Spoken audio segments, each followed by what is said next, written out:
Come in. Come into this circle of compassion and care. Bring your worry and wounds and your longings and your hope. With word and song, we rekindle the connection that soothes our tender hearts. With stillness and space to pause, we restore our strength for the work that must be done. The work of love, the work of waiting, the work of repair, the work of remembering we are not alone. Let us begin. The words of the Reverend Scott Taylor. Good morning, and welcome to First Unitarian Church. I'm Angela Herrera, the senior minister here. I'm joined this morning by Associate Minister Bob LaValle and our music director, Susan Peck, and volunteer lay leader, Casey Spivey. Behind the scenes, Dan Small is working as our volunteer DJ this morning, keeping the service moving along. And I want to give a special thanks, as always, to our all-volunteer tech team, Arnie Gullerud and Bill Miller, Chris Paul, Vance Bass, and Michaela Renz-Whitmore. Welcome, whoever you are, wherever you are, and whether this is your first time or your 1000th time joining us at First Unitarian on a Sunday morning, we're glad you are here today. It's so good to be together. As we begin, Casey will share a couple of announcements.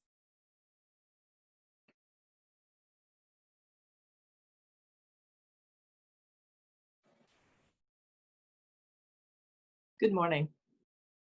Are you new to our community in some way?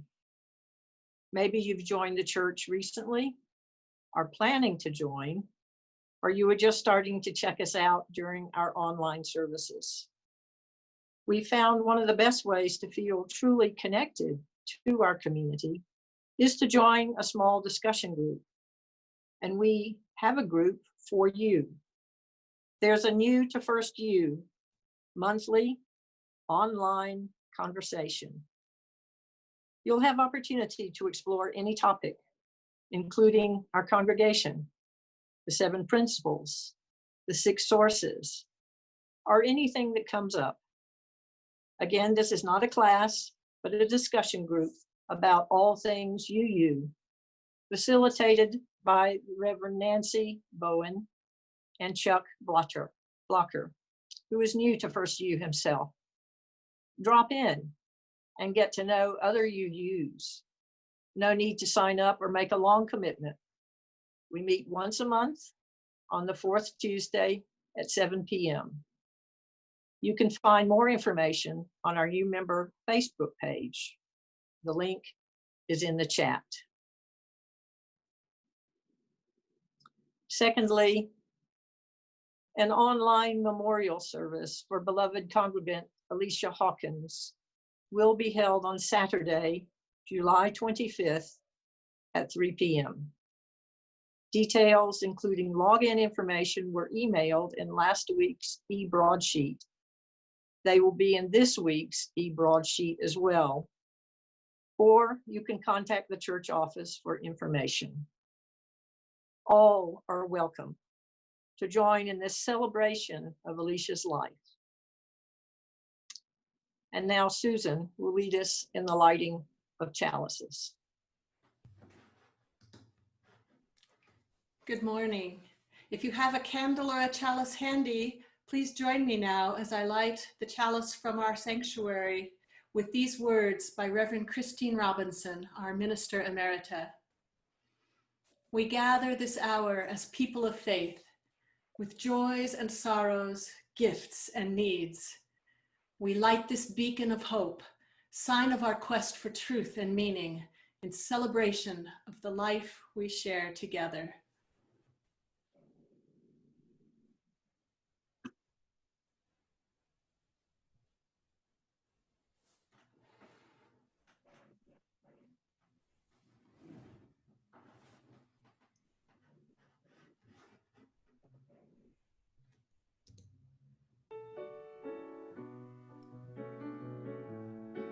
Please join me in singing, "We Give Thanks" on this precious day.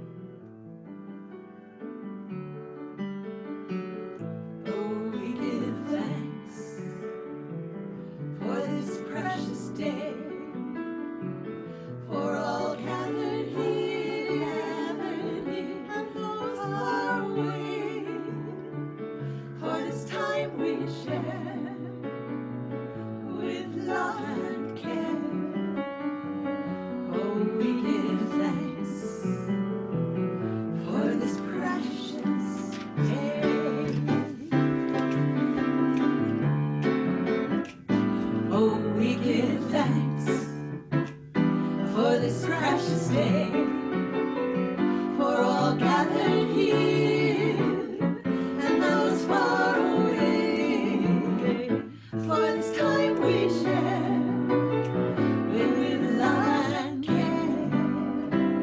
Oh, we give thanks for this precious day. Oh, we give thanks for this precious day. Oh, we give thanks for this precious day. Oh, we give thanks for this precious day. Oh, we give thanks. We give thanks for this precious day. Precious day for all gathered here, far away. For this time we share love and care and love, and we give thanks for this precious. We give thanks for this precious day. Oh, we give thanks for this precious day. Oh, we give thanks for this precious day. Oh, we give thanks for this precious day.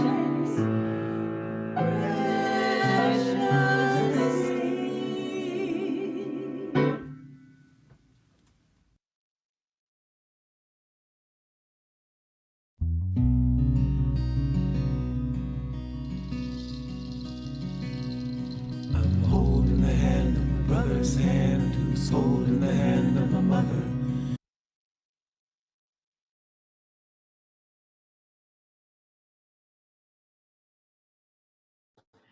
Good morning.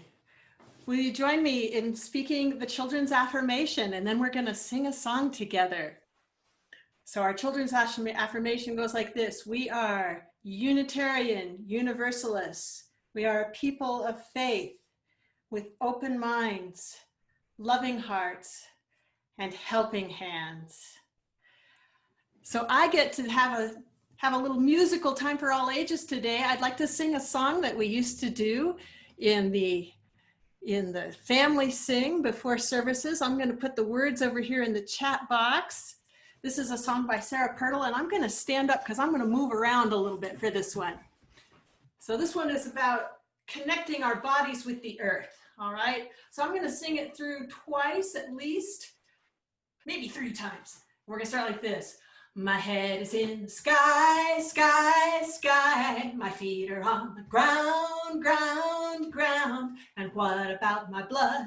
It's from the sea. And what about my bones like the mountains be? And my hands, oh my hands, I believe with my hands I can hold this land.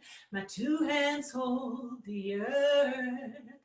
My 2 hands hold the earth. Let's try it again. My head is in the sky, sky, sky. My feet are on the ground, ground, ground. And what about my blood? It's from the sea. And what about my bones like the mountains be? And my hands, oh my hands, I believe with my hands I can hold this land. My 2 hands hold the earth. My 2 hands hold the earth. Thank you so much for singing with me.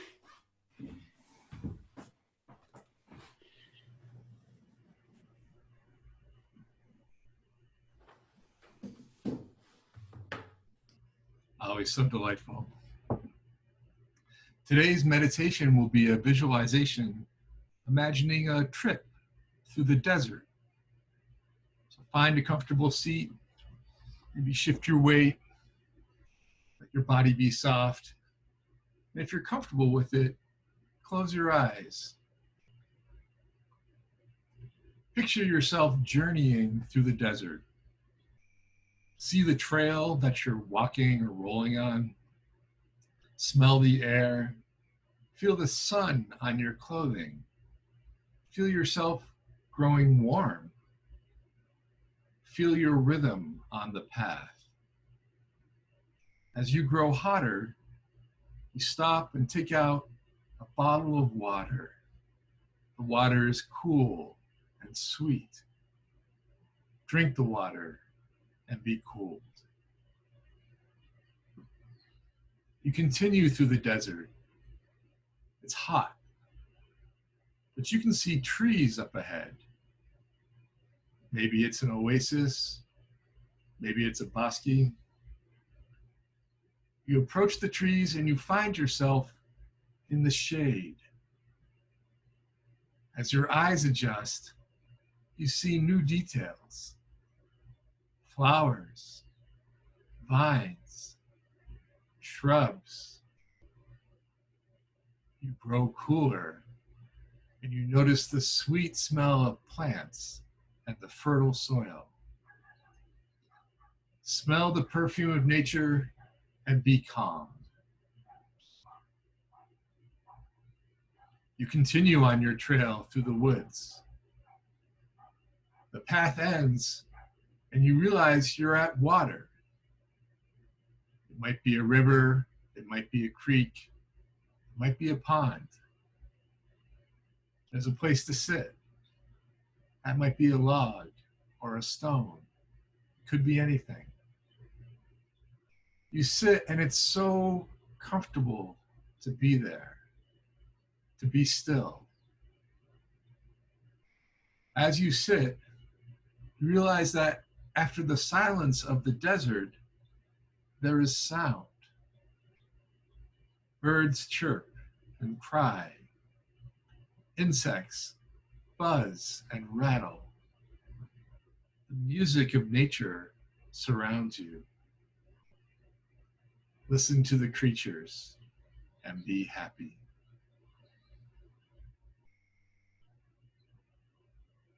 We'll now sit in meditation for 2 minutes.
Our tender joys and precious concerns weave through our daily lives.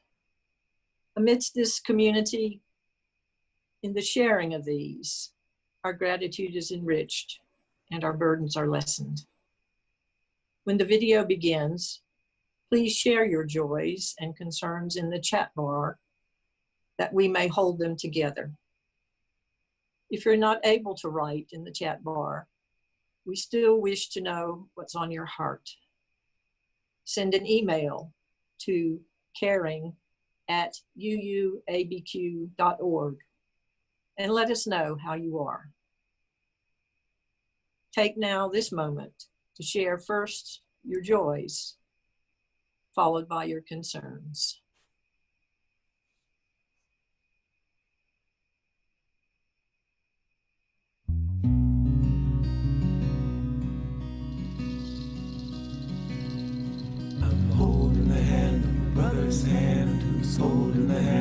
mother.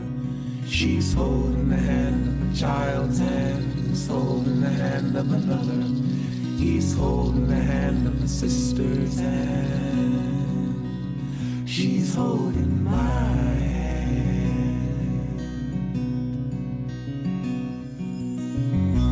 We are a circle of hands.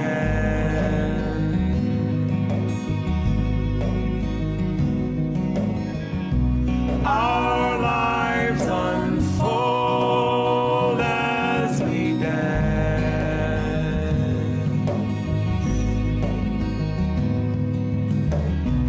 We move, we change, we grow.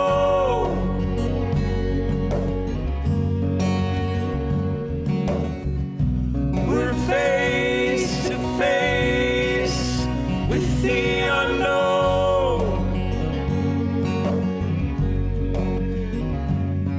So hold the hand as you dive into the dance. Is this dream, this big dream, is it worthy of sacrifice?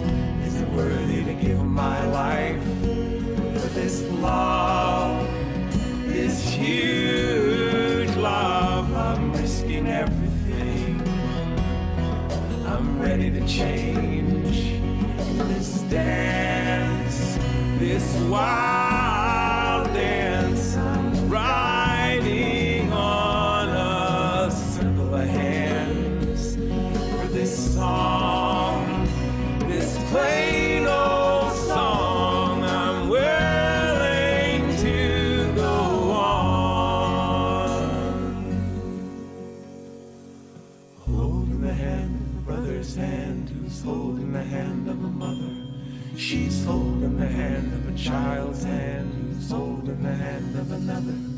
He's holding the hand of a sister's hand. She's holding my hand.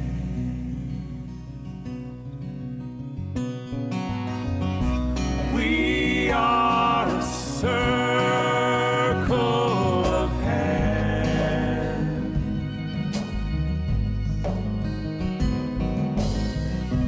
Our lives unfold as we dance.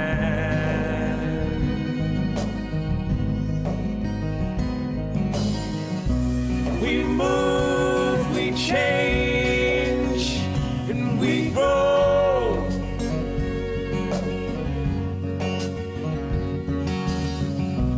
We're face to face with the unknown. So hold the hand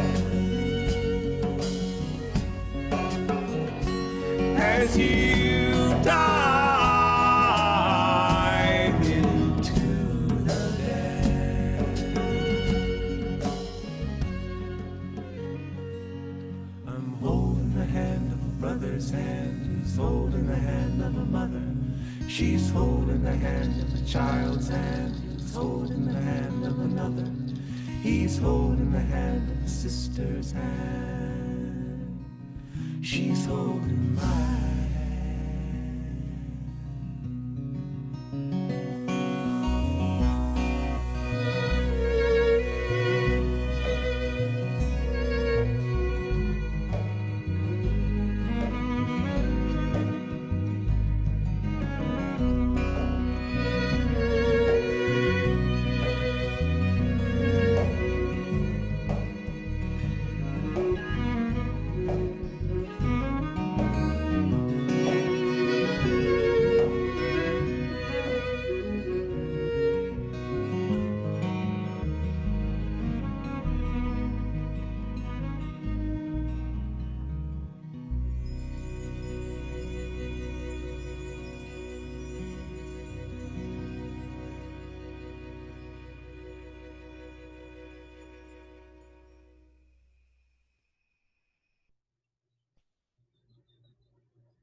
We are our own cloud of witnesses, journeying with each other and seeing each other's struggles and joys. We see beautiful things like rain and negative COVID tests and continued health, birds, hummingbirds, and three sisters growing in the garden, and a dance party impromptu at a reception, safely distanced, of course. And we see so many things that are hard.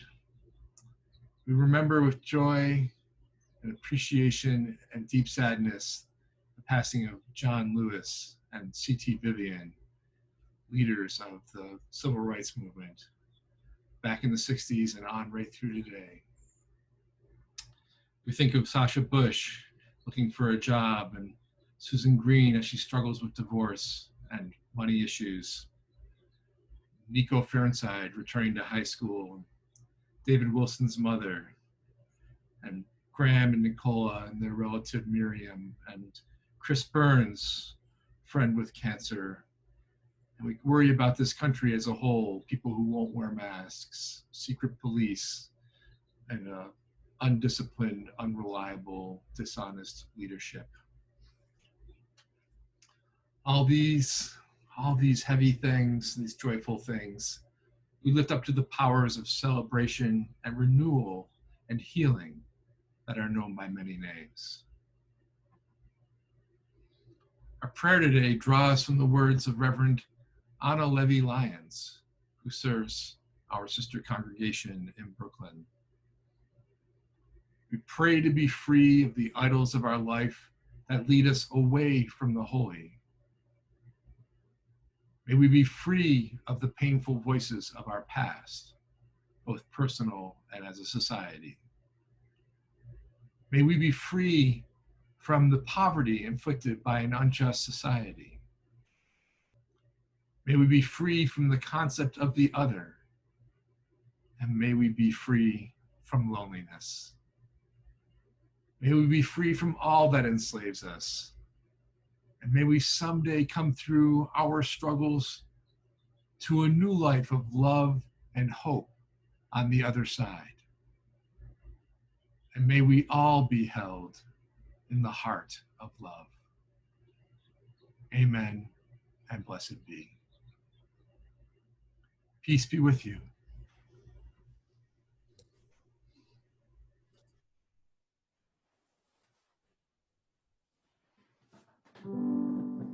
This is an excerpt from The Fountain by Denise Levertov, who says, don't say there is no water to solace the dryness at our hearts.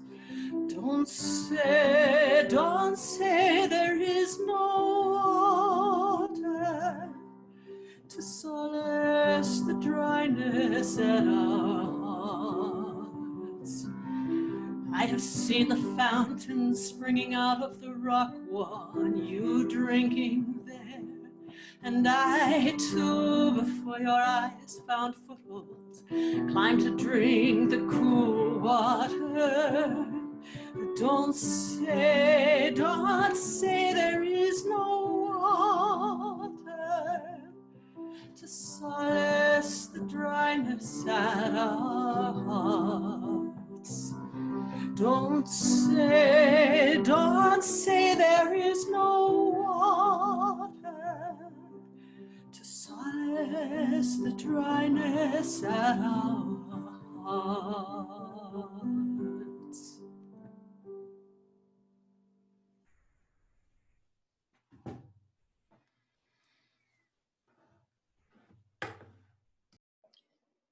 Our reading is Desert Prayer by Jan Richardson. I am not asking you to take this wilderness from me, to remove this place of starkness where I come to know the wildness within me, where I learn to call the names of the ravenous beasts that pace inside me, to finger the brambles that snake through my veins, to taste the thirst that tugs at my tongue. But send me tough angels, sweet wine, strong bread, just enough. That was Desert Prayer by Jan Richardson.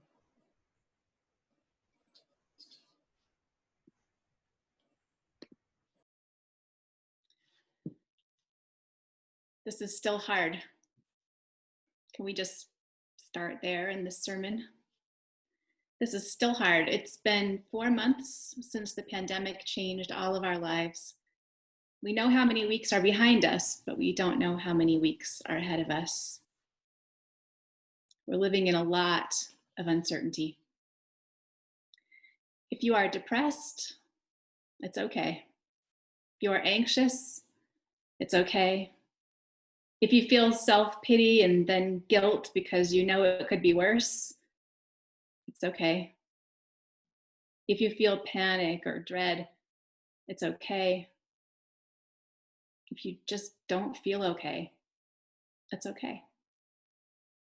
If your life has not stopped for this pandemic, but has marched on through health challenges or grief or other things that preceded or supersede this pandemic, it's okay. Whatever's going on for you right now, it's all right. You can bring it here to church. And whatever your other days have been like, if this is a spiritually centered day for you, if you are doing okay right now, then thank you for being one of the people who can keep the faith in our congregation today. That's one of the gifts of being in spiritual community. It means that you alone do not always have to keep the faith that no feeling is final, the faith that this too shall pass, the faith that you are lovable, redeemable, and worthy, the faith that justice may take generations, but it is inevitable, the faith that we are held in a larger love. When you are in a spiritual community, the community can keep that faith when you can't, and you can just be where you need to be. So however you are today, it's okay, and it is good to be together. That's what I mean when I say those words at the start of these services. It is good to be a faith community together. One of the wonders of this time is that we are together in at least 2 places. One, on the internet, on Zoom. The other place, at least for most of us who are listening right now, is the desert here in New Mexico. When I was contemplating moving here from the East Coast just about a decade ago, I remember reading in this church's description of the area that the desert is a spiritual place for many people. And I had not spent very much time in the desert in my life. I grew up in a lush valley in Oregon, surrounded by vineyards and fields of hops and other crops, and by rainforest. And I really didn't know anything else.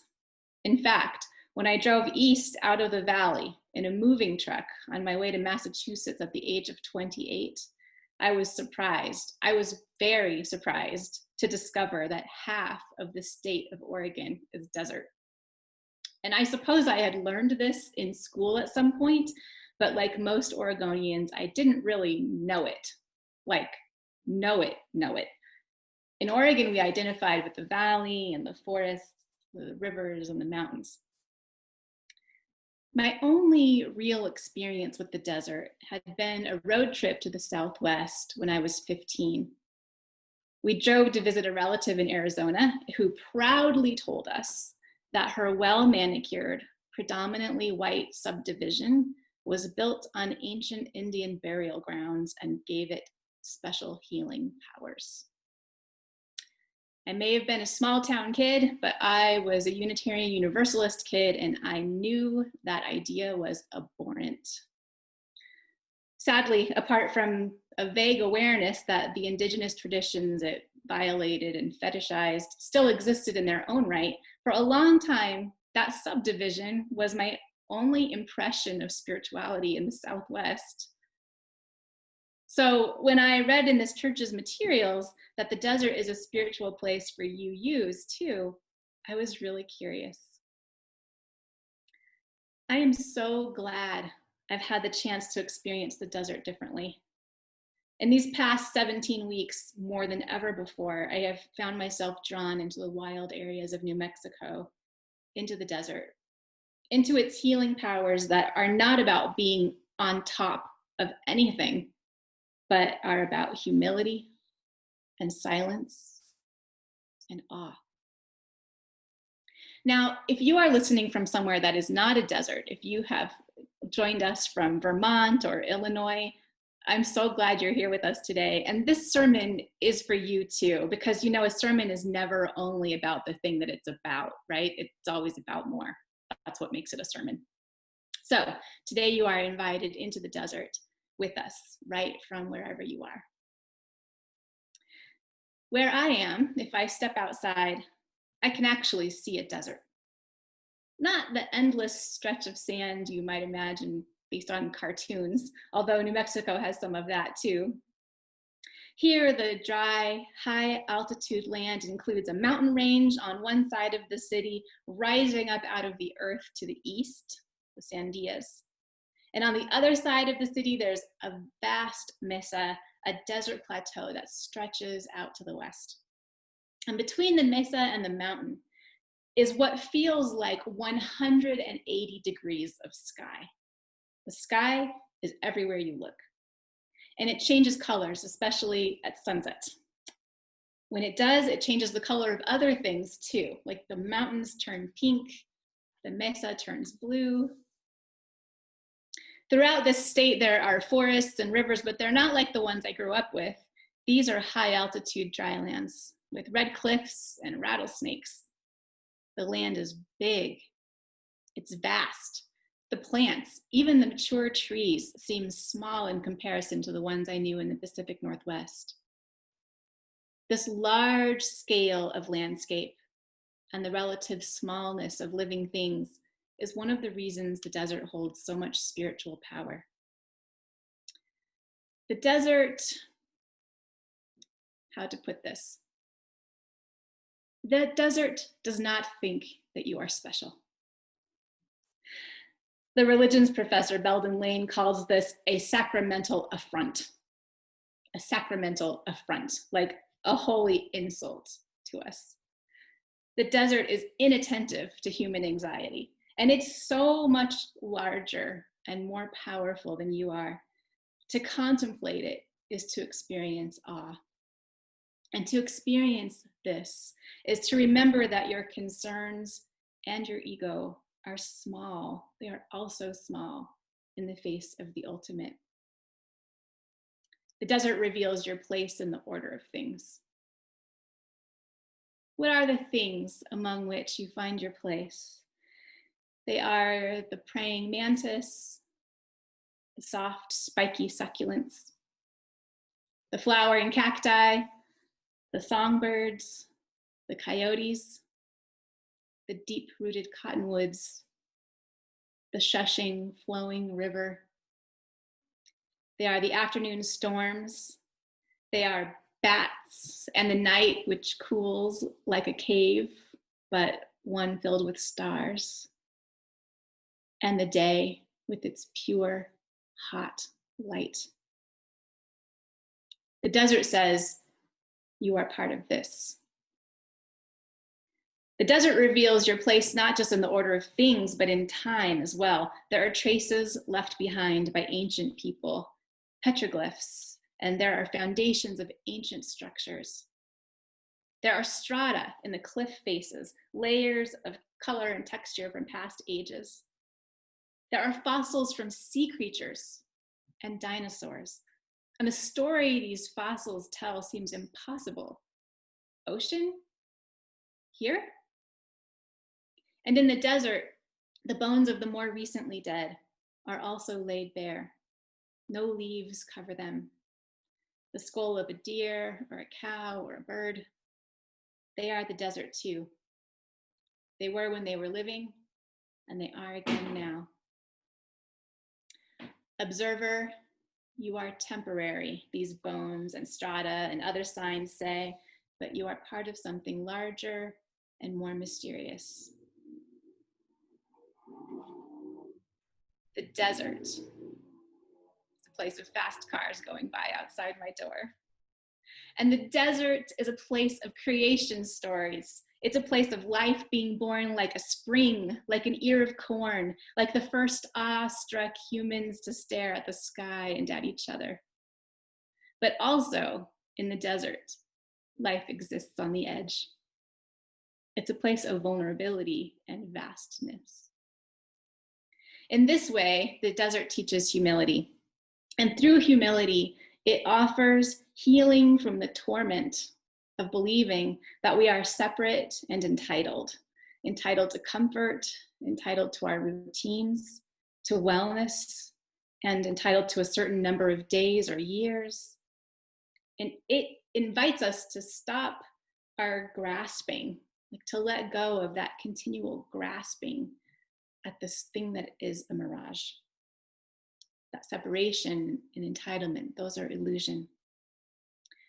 In releasing that, there's freedom. In freedom, there's laughter and compassion. There's just a different level of life. There's a strong tradition of desert spirituality in the ancient lineage that eventually led to this church. This is the part of our lineage that we share with Catholicism and Protestantism. In the stories and scriptures of the Abrahamic religions, the desert is a place of uncertainty. It's a testing place. It's synonymous with wilderness. It's a place where humans may experience a change of heart, a conversion, or a deepened faith. In the first few centuries after Jesus lived, monastics began to form communities in the desert, often in hard-to-reach places, requiring dangerous trips up ravines or along cliffs. Once there, visitors might look down to find a long view of the dry lands below. The monastery locations embodied distance and perspective. The arduous journey to reach them was like a physical representation of the spiritual journey into enlightenment or union with God. It's a journey that entails great risk to the self, our understanding of which may turn out to be, as I said, an illusion. We may find ourselves relinquishing the self, or at least what we thought we were. The desert mothers and fathers, as they are known, practiced a simple, austere spirituality. They lived disciplined lives meant to remove the ego from the center of one's being. The desert, with its indifference toward the monastics, was a teacher in relinquishing the ego. Away from other people, the monastics were also unable to feed that constant craving we all know well, the craving for approval, for praise, for mastery. In the desert, they were away from human-made worldly concerns, away from society, and away even from too many words. The emptiness of the desert elicits silence. It elicits awe. It leaves us without adequate language. Even the word emptiness is not really adequate. To say that the desert is empty is incorrect. The desert contains all of the things I listed before and more. So emptiness is an approximation. It's an almost description. What it gets at, though, is the scale of things relative to each other in the desert. The space is big. The things are small. Emptiness. And words are like that when it comes to the divine or the ultimate too. They do not accurately express it. When Anthony, the father of Egyptian monasticism, was asked how he could be a monk out in the wilderness, far away from holy books, he gestured toward the desert and he replied, "My book is the nature of created things. Whenever I want to read the word of God, it is always there before me." He was born in the year 251, and he died in the year 356. Nature, as spiritual teacher, is as old as humankind. But I don't think Anthony meant literal words when he said the desert contained the word of God. The vastness of the desert elicits silence. To attain union with God or the ultimate in the desert is a process of unknowing. Just as in Buddhism, attaining enlightenment requires silence, presence, and the emptying of self. And we're treading here now into mysticism, into experience of the ultimate that transcends words like God. So it's better then to speak of unity or oneness. We're treading even beyond concepts of theism and atheism. The desert invites that. Desert and mountain places are often associated with the limit experiences of people on the edge, people who've run out of language for speaking about God, Belden Lane writes. He says, only at the periphery of our lives, where we and our understanding of God alike are undone, can we understand bewilderment as occasioning another way of knowing. Maybe you speak of God, and maybe you don't. Seems to be about 50-50 in this congregation, and I love that about us.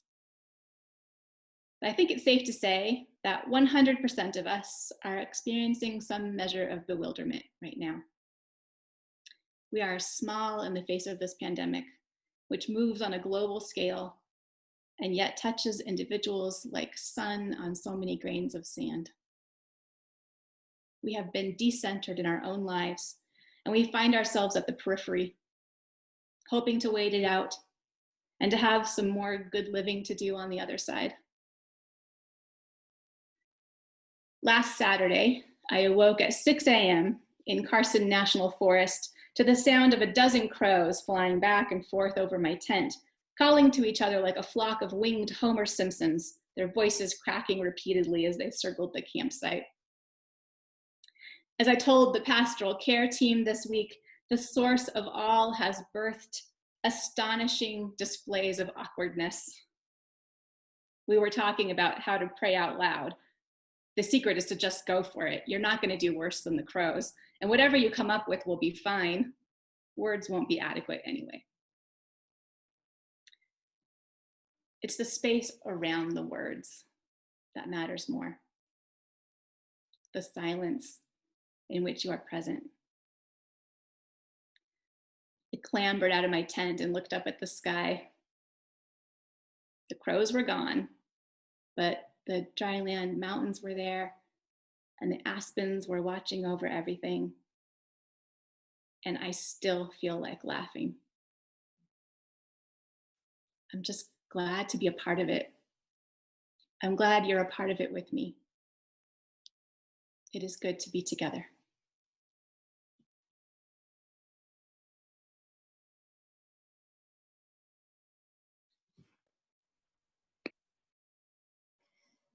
As we prepare to take up the offering, I want to remind you that our change for the future recipient for this quarter is still Oxford House, an organization that provides residential support to women in recovery. You can make an offering online by clicking on the link that we'll put in the chat box.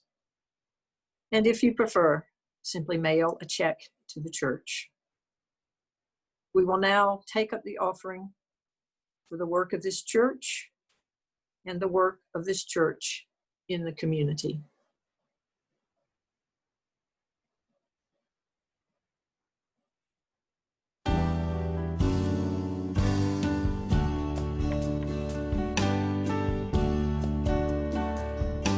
A chorus records a song online. Voices sing out of a time and space. Grandmas receive their cards and calls. A virus can't stop Mother's Day. Waiting in line at a coffee drive-thru. The car ahead of me paid my bill. I drop a meal on a sick friend's porch. Joy and compassion are with us still.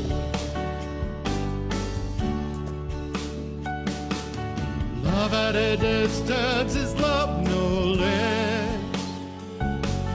Carried an email comes our fear. Kindness over the phone is kindness. Justice blooms in 1,000 places. Hope awakens on saddened faces. All that we need is waiting here. A restaurant cooks for weary nurses, offering smiles and food for free. People are making masks for strangers. Landlords wait to collect their fees. From our houses we send donations. Write our senators, take a stand. Learn to work against racist violence. Find new ways to heal our land. Love at a distance is love no less.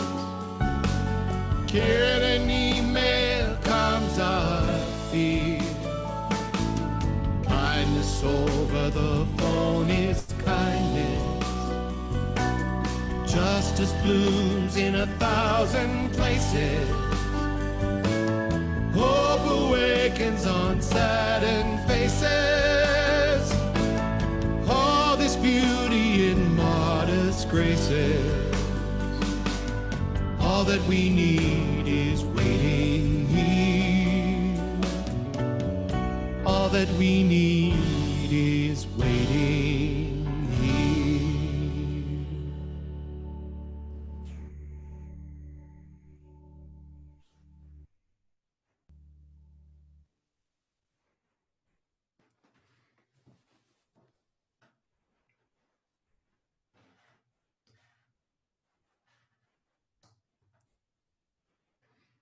What is given from the heart is received with gratitude. Thank you so much for your gifts to Oxford House and your gifts to First Unitarian.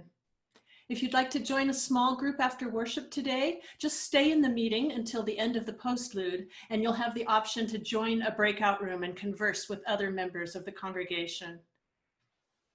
And now, if you have your chalice handy, we extinguish these flames that carry the light of our faith in our hearts. Go in peace, my friends.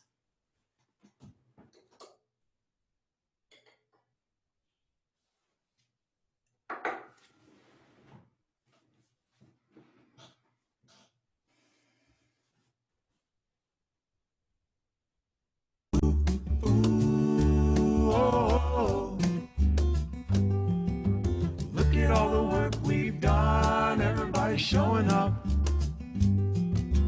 Look at how far we've come, everybody building the path of love. Now we gotta keep walking it, gotta keep walking it. Well, somebody got an idea and then they go talking it. They show up to make it real and then we go building the path of love. Now we gotta keep walking it, gotta keep walking it. Who knows where to go? Just keep on the winding path. Which road do you suppose is the path of love? Just keep on walking, writing, loving, fighting. Keep on working, praying, living and dying. The heart of the thing I'm trying to say is the beating pulse of every day. It's the song I sing, the prayer I pray. It'll lead my path all along the way. Listen,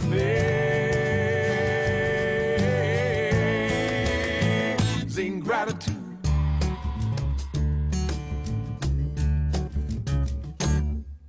Somebody might fall down and we go pick them up. We're holding the lost and found, everybody building the path of love. Now we gotta keep walking it, gotta keep walking it. Well, the road just might get long, but we keep walking on. Because the hold of a hand is strong. Everybody building the path of love. Now we gotta keep walking it. Gotta keep walking it. Who knows where to go? Just keep on the winding path. Which road do you suppose is the path of love? Just keep on walking, riding, laughing and fighting. Keep on working, praying, living and dying. The heart of the thing I'm trying to say is the beating pulse of every day. It's a song I sing, the prayer I pray. It leads my path all along the way. There's a maze, there's a maze in gratitude.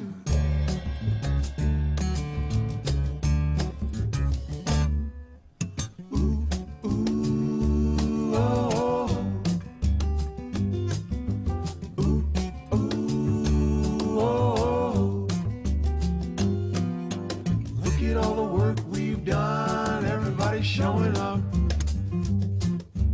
Look at how far we've come. Everybody building the path of love. Now we gotta keep walking it. Gotta keep walking it. Gotta keep walking it. Gotta keep walking it.